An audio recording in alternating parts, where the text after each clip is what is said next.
जो यहाँ कहने आया हूं ना मैं, और जो करने जा रहा हूं, उसके लिए बड़ी मुश्किल से हिम्मत इकट्ठा की है मैंने।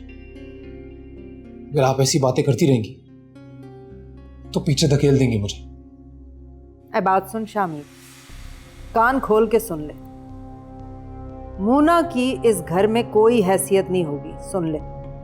है कोई और मर्द होता पैर धो धो के पीता, तू जो उसकी सहेली से सीधा सीधा ब्याह ही रचा के बैठ गया है। पर अम्मा, आप जो होना था सो हो गया ना, और जो भी है वो बीवी है मेरी, होने वाले बच्चे की माँ है।